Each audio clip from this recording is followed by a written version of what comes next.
परिचय। क्या तुम जानती हो कि हमारे सौर तंत्र में केवल हमारी पृथ्वी ही एक ऐसी है जिस पर जीवन पाया जाता है? हाँ, ये इसलिए होता है क्योंकि जीवन के लिए आवश्यक कुछ निश्चित वातावरणीय दशाएं जैसे तापमान, जल, वायु तथा भोजन केवल पृथ्वी पर ही उपलब्ध है। पृथ्वी पर उपस्थित संपदा पृथ्वी पर पाए जाने वाले सभी जीवधारियों की भी मूलभूत आवश्यकताओं की प्राप्ति के लिए जरूरी है। इसके अतिरिक्त सूर्य से मिलने वाली ऊर्जा भी पृथ्वी पर रहने वाले जीवों के लिए आवश्यक है। जीवमंडल पृथ्वी की सतह पर जीवन को सहायता देने वाला तंत्र है, जो कि वायुमंडल में कुछ मील की दूरी से लेकर महासागरों के गहरे समुद्र की तलहटी तक फैला हुआ है। भूमि, जल तथा वायु पृथ्वी पर पाए जाने वाले संपदाएं हैं। प्राकृतिक संसाधन वायुमंडल, जलमंडल और स्थल मंडल के घटक हैं। जीवन मंडल का भौतिक भाग 3 मुख्य समूहों में विभाजित किया गया है: स्थल मंडल, जल मंडल और वायुमंडल। स्थल मंडल में पृथ्वी की सबसे बाहरी परत यानी परपटी या क्रस्ट के ठोस घटक जैसे मृदा, चट्टान और खनिज शामिल होते हैं। केवल पृथ्वी की सबसे बाहरी परत, जिसे मृदा भी कहते हैं, में जीवित जंतु पाए जाते हैं तथा ये जीव मंडल का एक भाग बनाती है। तालाब, नदियां, झील और समुद्र सभी जल मंडल के जलीय घटकों में शामिल हैं। जल पृथ्वी के सतह का लगभग 75% भाग घेरता है। जल भूमिगत भी पाया जाता है। वायुमंडल एक कंबल की तरह जलमंडल और स्थल मंडल के आसपास गैस का आवरण बनाता है। वायुमंडल पृथ्वी की सतह से कुछ किलोमीटर की ऊंचाई तक फैला होता है। ये 4 भागों में विभक्त होता है: शोभ मंडल, समताप मंडल, ओजोन मंडल, आयन मंडल। इसलिए हम कहते हैं कि जीवन मंडल मुख्य रूप से 2 घटकों से मिलकर बना होता है: जैविक घटक सभी जीवित वस्तुएं, अजैविक घटक यानी वायु, जल तथा मृदा।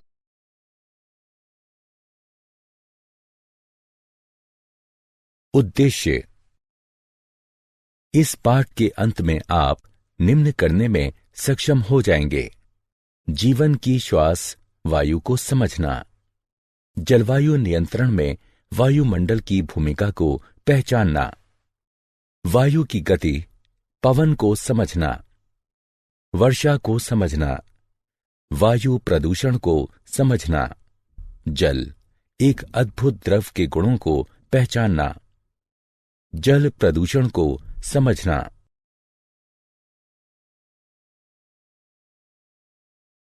जीवन की श्वास वायु। हम सभी जानते हैं कि वायु नाइट्रोजन, ऑक्सीजन, कार्बन डाइऑक्साइड तथा जल वाष्प का एक मिश्रण है। इस मिश्रण के कारण ही पृथ्वी पर जीवन संभव है। पृथ्वी की सतह पर अधिकांश मात्रा में नाइट्रोजन तथा ऑक्सीजन उपस्थित है। नाइट्रोजन 78%, ऑक्सीजन 21%, कार्बन डाइऑक्साइड तथा अन्य गैसें 0.03%, निष्क्रिय गैसें ऑर्गन 0.93%। हम ये पहले से ही जानते हैं कि जीवधारी यूकेरियोटिक या प्रोकैरियोटिक कोशिकाओं से मिलकर बने होते हैं। इसलिए कोशिकाओं को ग्लूकोज अणुओं के विखंडन तथा अपने क्रियाकलापों के लिए ऊर्जा प्राप्त करने के लिए ऑक्सीजन की आवश्यकता होती है। इसके परिणाम स्वरूप कार्बन डाइऑक्साइड का निर्माण होता है। एक अन्य प्रक्रिया जिसके परिणाम स्वरूप ऑक्सीजन की खपत तथा कार्बन डाइऑक्साइड का निर्माण होता है, दहन की प्रक्रिया कहलाती है, जो कि या तो मानव क्रियाकलापों अथवा जंगलों में लगी आग का परिणाम होती है। हालांकि विभिन्न क्रियाकलापों द्वारा कार्बन डाइऑक्साइड का एक बड़ी मात्रा में निर्माण होता है, किंतु फिर भी वायुमंडल में कार्बन डाइऑक्साइड का प्रतिशत कुल प्रतिशत का एक छोटा सा भाग ही है। कार्बन का यह प्रतिशत सीमित इसलिए है क्योंकि कार्बन डाइऑक्साइड दो विधियों से स्थिर होती है। पहला, हरे पौधे इसे ग्रहण करके सूर्य के प्रकाश तथा क्लोरोफिल की उपस्थिति में ग्लूकोज में बदल देते हैं। दूसरा, बहुत से समुद्री जंतु समुद्री जल में घुले कार्बोनेट से अपने कवच बनाते हैं। जलवायु नियंत्रण में वायुमंडल की भूमिका। जैसे कि हम पहले भी चर्चा कर चुके हैं कि वायुमंडल पृथ्वी को एक कंबल की भांति ढकता है। हम यह भी जानते हैं कि वायु ऊष्मा का एक कुचालक है। वायुमंडल दिन में तापमान को अचानक बढ़ने से रोकता है। वायुमंडल पृथ्वी के औसत तापमान का दिन के समय और यहां तक कि पूरे वर्ष भर लगभग नियत बनाए रखता है और रात के समय ऊष्मा को बाहरी अंतरिक्ष में जाने की दर को कम करता है। पृथ्वी तथा चंद्रमा सूर्य से लगभग समान दूरी पर हैं, किंतु चंद्रमा की सतह जहां वायुमंडल नहीं है, उस पर तापमान -190 डिग्री सेल्सियस से 110 डिग्री सेल्सियस के मध्य रहता है।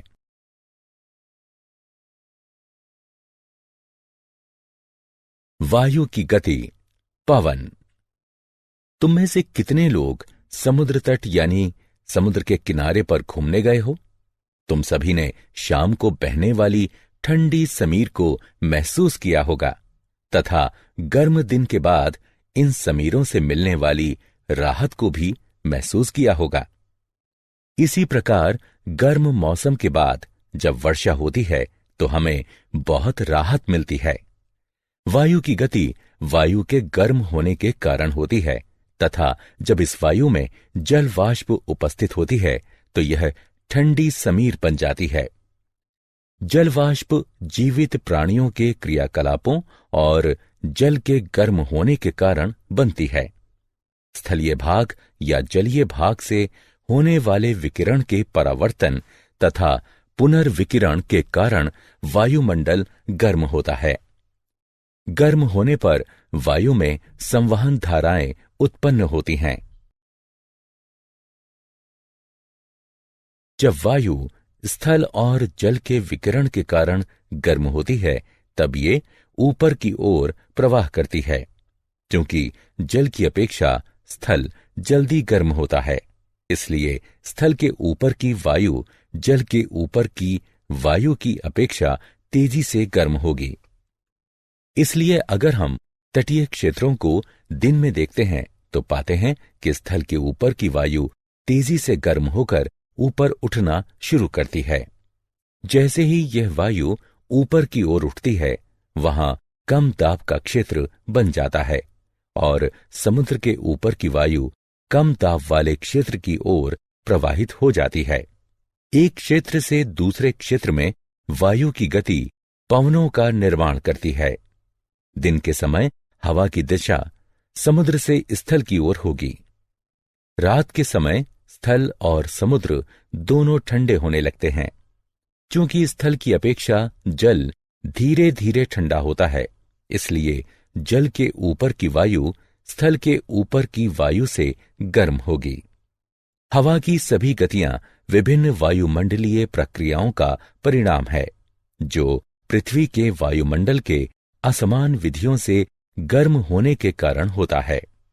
इन हवाओं को बहुत से अन्य कारक भी प्रभावित करते हैं, जैसे पृथ्वी की घूर्णन गति तथा पवन के मार्ग में आने वाली पर्वत श्रृंखलाएं। वर्षा। जैसा कि हम सब जानते हैं कि गर्म, नम तथा उठने वाली वायु आसमान में बादलों का निर्माण करती है। इस प्रकार हम यह कह सकते हैं कि दिन के समय जलीय भाग के गर्म हो जाने से बादल बनते हैं। जब गर्म वायु ऊपर की ओर उठती है तो ये फैलती है तथा ठंडी हो जाती है। वातावरण में ठंडी वायु जमीन की तरफ सिकुड़ जाती है। ठंडा होने के कारण हवा में उपस्थित जलवाष्प छोटी छोटी जल की बूंदों के रूप में संघनित हो जाती है। वायु में उपस्थित धूल के कण नाभिक के रूप में कार्य करते हैं तथा संघनन की प्रक्रिया प्रारंभ हो जाती है। संघनन की प्रक्रिया लगातार होने के कारण ये छोटी बूंदें बड़ी बूंदों में बदल जाती हैं। जब ये बूंदें बड़ी और भारी हो जाती हैं, तब ये वर्षा के रूप में नीचे की ओर गिरती हैं। कभी कभी जब वायु का तापमान काफी कम हो जाता है, तब ये हिमवृष्टि अथवा ओले के रूप में अवक्षेपित हो जाती हैं। वर्षा का पैटर्न पवनों के पैटर्न पर निर्भर करता है। भारत के बहुत बड़े भूभाग में अधिकतर वर्षा दक्षिण पश्चिम या उत्तर पूर्वी मानसून के कारण होती है। हम मौसम सूचनाओं में अक्सर ये सुनते हैं कि बंगाल की खाड़ी पर वायु का दबाव कम होने के कारण कई क्षेत्रों में वर्षा हुई। वायु प्रदूषण। इन दिनों प्रदूषण शब्द बहुत ही प्रचलित हो गया है, लेकिन इसका मतलब क्या होता है, मैं तुम्हें बताता हूं। हमारे वातावरण के भौतिक, रासायनिक तथा जैविक गुणों में होने वाला कोई भी अवांछनीय परिवर्तन प्रदूषण कहलाता है। वायु, जल तथा मृदा में होने वाला प्रदूषण जीवन के विभिन्न रूपों पर कुप्रभाव डालते हैं। जबकि प्रदूषक एक ऐसा पदार्थ, रसायन या कारक है जो कि वातावरण में पहुंचकर मानव के जीवन पर बुरा प्रभाव डालता है। प्रदूषक को इस प्रकार भी परिभाषित किया जा सकता है कि यह एक गलत मात्रा में, गलत स्थान पर या गलत समय पर पाया जाने वाला एक घटक है। वातावरण में बाह्य कणों अथवा गैसों की उपस्थिति जो कि मानव, पौधों तथा जंतुओं के लिए हानिकारक होती है, वायु प्रदूषण कहलाती है। वायु प्रदूषण का मुख्य कारण जीवाश्म ईंधन का दहन है। जीवाश्म ईंधन जैसे कोयला और पेट्रोलियम पदार्थों में नाइट्रोजन और सल्फर की बहुत कम मात्रा होती है। जब ये ईंधन जलते हैं, तब नाइट्रोजन और सल्फर भी इसके साथ जलते हैं तथा यह नाइट्रोजन और सल्फर के विभिन्न ऑक्साइड उत्पन्न करते हैं। इन गैसों का केवल सांस के रूप में लेना ही खतरनाक नहीं है, बल्कि ये वर्षा के जल में मिलकर अम्लीय वर्षा भी करते हैं। जीवाश्म ईंधनों का दहन वायु में निलंबित कणों की मात्रा को भी बढ़ा देता है। ये निलंबित कण बिना जले कार्बन कण या पदार्थ हो सकते हैं, जिन्हें हाइड्रोकार्बन कहा जाता है। इन सभी प्रदूषकों की अधिक मात्रा में उपस्थिति दृश्यता को कम करती है, विशेषकर सर्दी के मौसम में, जब जल भी वायु के साथ संघनित होता है। इसे धूम कोहरा कहते हैं तथा ये वायु प्रदूषण की ओर संकेत करते हैं। इन पदार्थों वाली वायु में सांस लेने से कैंसर, हृदय रोग या एलर्जी जैसी बीमारियां होने की संभावनाएं अधिक हो जाती हैं।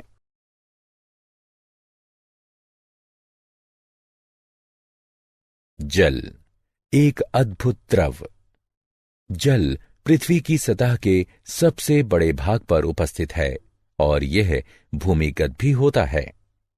जल की कुछ मात्रा जल वाष्प के रूप में वायुमंडल में भी पाई जाती है। पृथ्वी की सतह पर पाए जाने वाले जल का कुल 97% सागरों तथा महासागरों में पाया जाता है तथा यह जल क्षारीय होता है। पृथ्वी पर 1% ही स्वच्छ जल पाया जाता है। 2% शुद्ध जल बर्फ के रूप में दोनों ध्रुवों पर तथा बर्फ से ढके पहाड़ों पर पाया जाता है। भूमिगत जल तथा नदियां, झीलें तथा तालाबों में पाया जाने वाला जल भी स्वच्छ जल होता है। स्वच्छ जल की उपलब्धता विभिन्न स्थानों पर भिन्न भिन्न होती है। गर्मी के मौसम में अधिकतर स्थानों पर जल की कमी हो जाती है।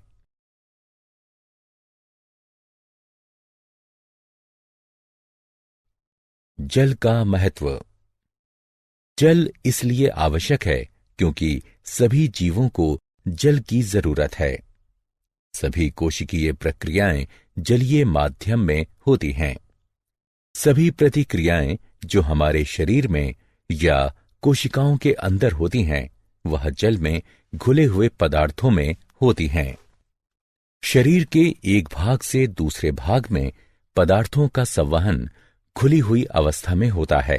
इसलिए जीवित प्राणी जीवित रहने के लिए अपने शरीर में जल की मात्रा को संतुलित बनाए रखते हैं।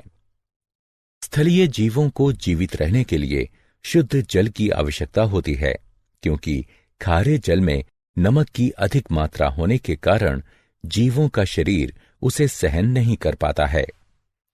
इसलिए प्राणियों और पौधों को पृथ्वी पर जीवित रहने के लिए आसानी से जल उपलब्धि के स्रोत आवश्यक हैं।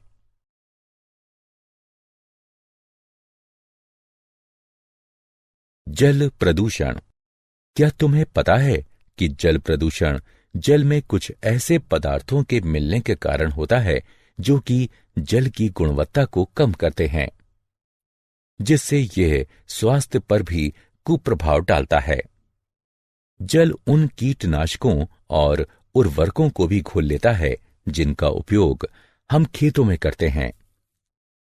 अतः इन पदार्थों का कुछ प्रतिशत भाग जल में चला जाता है।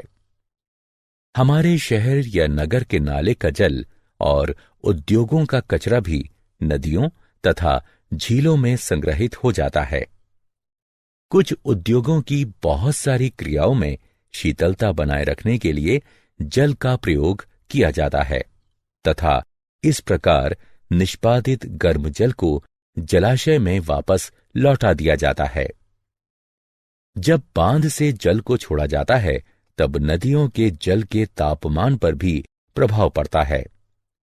गहरे जलाशय के अंदर का जल सूर्य के द्वारा गर्म ऊपर की सतह के जल की तुलना में शीतल होगा।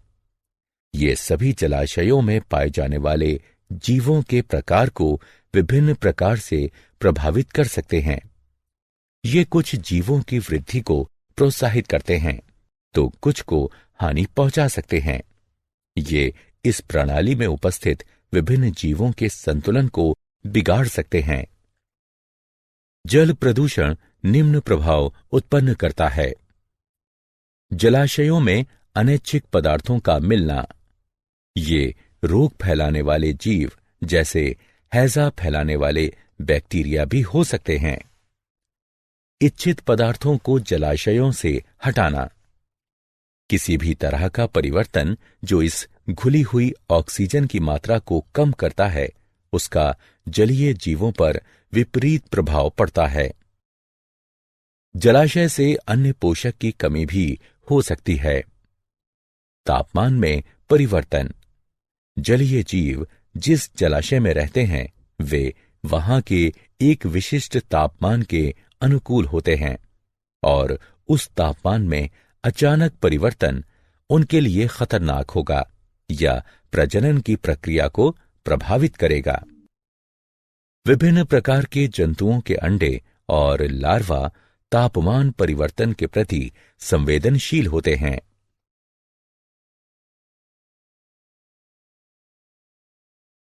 क्या आप जानते हैं, स्टेच्यू ऑफ लिबर्टी SO2 तथा NO2 एवं ताजमहल मथुरा रिफाइनरी से निकलने वाले SO2 के द्वारा प्रभावित हो रहे हैं। SO2 से अस्थमा तथा ब्रोंकाइटिस आदि होने की संभावना बढ़ जाती है। 1920 में जापान में 200 लोग इटाई रोग के प्रभाव के कारण मर गए थे, जो कि कैडमियम विष के कारण हुई थी। 1989 से 5 जून को विश्व पर्यावरण दिवस के रूप में मनाया जाता है। 16 सितंबर को ओजोन परत के बचाव का अंतर्राष्ट्रीय दिवस के रूप में मनाया जाता है। अक्टूबर का प्रथम सप्ताह वन्य जीवन सप्ताह के रूप में मनाया जाता है।